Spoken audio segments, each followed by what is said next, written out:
Threatening deportation is abuse, and using immigration status to control someone inside a relationship, it's coercive control. I said it. Period. Full stop. This is the perfect time to talk about this, no? Sometimes it's very direct. I'll call immigration. I'll call ICE. I'm going to get you deported. And sometimes he never says those words at all.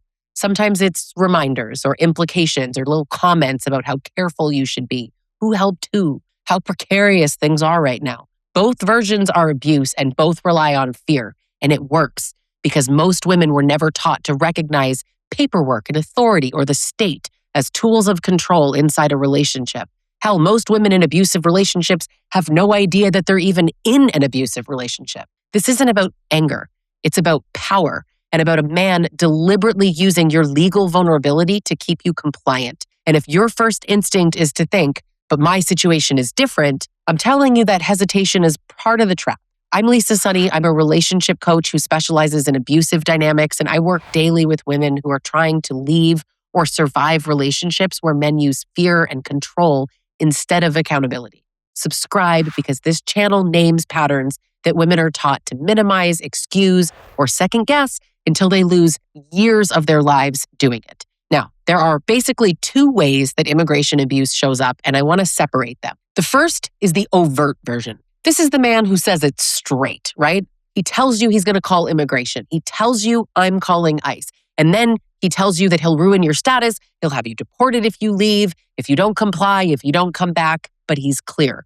He uses it as punishment or as leverage. There's no guessing what he means. The second version is quieter and in many ways, I would say more calculated. This is the man who never says deportation out loud, but he reminds you who sponsored you. He brings up how fragile your situation is. He asks if you really want any trouble right now, right? Wouldn't want anyone to call ICE now, would you? I'd hate for something stupid to cause problems for you, Or do you really want to risk everything over this? He makes comments about how much he's done for you to be here. He lets implication do all the work, so he has plausible deniability. He'll accuse you of marrying him for citizenship if he's American and you aren't, even if you've been married for years and you're only leaving because he's abusive. And I want to be very clear here. One is not less abusive than the other. The covert way is not softer. In fact, I would say it's more strategic. He sets it up so there is no safe move, right? If you give in and talk to him or go back, stay quiet, smooth things over, you've just shown him that fear works and we don't want that. That's not a good move for you. So he learns that all he has to do is hint or threaten and you'll comply. But if you don't give in, if you hold the line or you pull away, you're left sitting with the risk that he might actually do the thing that he's been threatening. Well, that doesn't feel like a good move either. I know. Bad and bad. Those are always the options they give us, right? It's not even bad and one is worse. Sometimes they are both paralyzing. What makes this so infuriating right now is that you do not even have to be in the US illegally for that threat to even work anymore. Being documented doesn't automatically feel protective in the current climate. They are grabbing anyone off the street. The fear is not irrational, it's contextual and it makes sense. And that is why this just feels paralyzing for so many people. You're not weighing right versus wrong. You're weighing danger versus danger. This is a double bind. In fact, it's really a sadistic double bind. It is. It is sadistic to do this to someone beyond also being absolutely terrorizing and clearly abusive. And when people say, just don't comply, probably the same people that say, why didn't she comply? They're ignoring the reality that defiance does not come with protection here. Neither does compliance. You can't win. The structure is that fear becomes the deciding factor. You could be on a temporary visa. You might be on a work permit. You might have got your residency last year. You might be waiting for your permanent residency, whatever. You could be waiting for a green card. You might already have it, whatever. You could be married to a citizen. You might be in the middle of paperwork. Doesn't matter. You may not know where things stand. None of this changes the core issue. This abuse is not about your exact status. It's about him using uncertainty and fear to control you. It's about him knowing that your life in the US matters and that he's choosing to hold that over your head. And yes, even women who technically have protections still feel that fear because fear doesn't run on accuracy. It runs on threat. So if you're planning to leave or you already have and he reaches out to you and he wants to talk, he wants to be civil, he wants to clear the air, he wants to have some conversation, you tell yourself it's okay. It's a reasonable request. You tell yourself that staying calm, maybe it'll make things easier. But take note of how he frames being civil, let's say. Let's use that example. You weren't being rude or loud. When did calmly ending a relationship become not civil? What does that mean?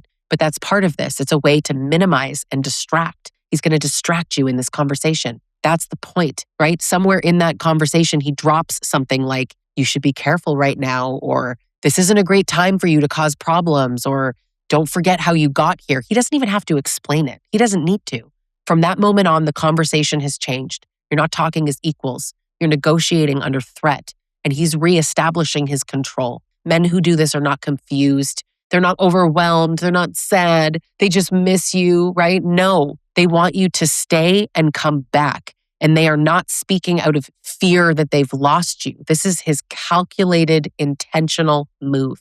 When a man hints instead of threatening outright, he's actually testing how little he has to say to get you to back down. Do you understand that? If a sentence fragment is enough to stop you from pushing back, he's learned how much power he already holds. Crap tons of power. If he's directly threatening, he already knows it works because it probably has in the past. This is such a clear example of coercive control. So let's talk about the man who isn't covert about this at all, right?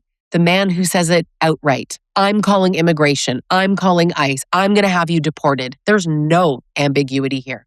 And I want to slow this part down because this is where people kind of rush to excuse it. A man who threatens to destroy your life with a phone call is not losing control. He's exerting control. He is showing you exactly what he's willing to use against you to keep access to you, to keep control.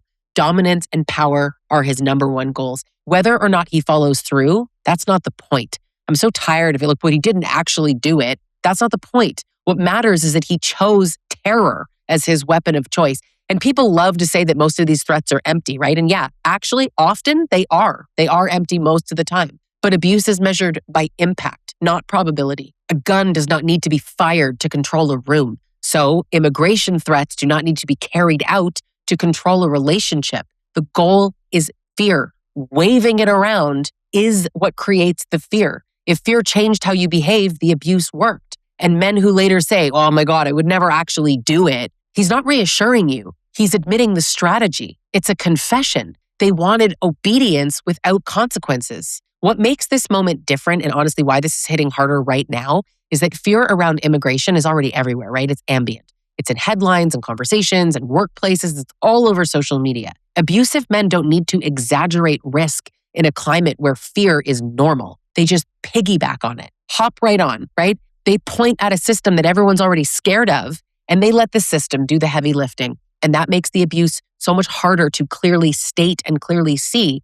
because the fear feels reasonable. This isn't a stranger threatening you. This is someone who knows your fears because you trusted them. He knows your paperwork timeline. He knows what you left behind. He knows what you could lose. He is weaponizing this. He learned your vulnerability through intimacy and then he weaponized it. It's disgusting. That matters. That is a huge exploitation of trust. That is a horrendous betrayal. And once someone shows you that they are willing to terrify you using one of the most powerful systems they can reach, that tells you something so fundamental about who they are. People ask what kind of person does this. You don't need to diagnose him. You don't need to decide if he's narcissistic or sociopathic. What matters is this. He is a man who can tolerate your fear if it benefits him. A man who will instill that fear. A man who will willfully terrorize you. He is someone who prioritizes control over your safety. Someone who's willing to threaten your livelihood, your home, your future, and possibly your children to avoid losing access to you. That is his character showing. And once a man uses terror to keep you, the relationship is over. Even if you're stuck in it, it is over. There's no turning back. There is no safe version of going back. There is no civil conversation that's going to undo the fact that he was willing to use your existence as a leverage piece, as something to control you. You do not need to rebuild trust with someone who tried to scare you into staying. That's not even possible. You don't negotiate intimacy with someone who showed you that they will burn your life to the ground rather than let you leave. Over time, you stop asserting your needs, you stop correcting him, you stop telling people the full truth. Not because you're lying, right? Explaining can feel really risky. So instead, you manage his moods and anticipate reactions and you calculate every move. And eventually, it starts to feel normal. And that normalization is truly one of the biggest costs to you. You don't even realize it because it keeps you adapting inside this crap instead of questioning the structure itself. The structure does not change. It's working exactly as it's designed. It's not meant to change. Now, there's one more consequence that matters that I really want to touch on. This kind of abuse doesn't just trap you in the relationship. It trains you to distrust systems that are supposed to help you later. Women who experience immigration abuse often become terrified of lawyers and police and paperwork and forms and asking questions and advocating for themselves because fear has been conditioned around authority itself.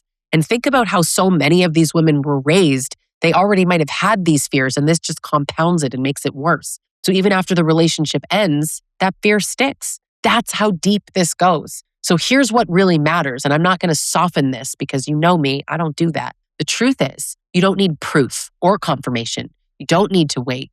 The moment he used your immigration status as leverage, the line was crossed. The line does not uncross. There is no turning back. There is no amount of good behavior that erases that threat. There is no version of you that earns safety once fear is his control tactic. Not the patient you, not the careful one, not the compliant one. I know you're afraid. I understand. I am so angry about this. Subscribe because this channel keeps naming the pattern that men rely on to silence and make women doubt themselves. Thank you so much for watching, and I'll see you in the next video.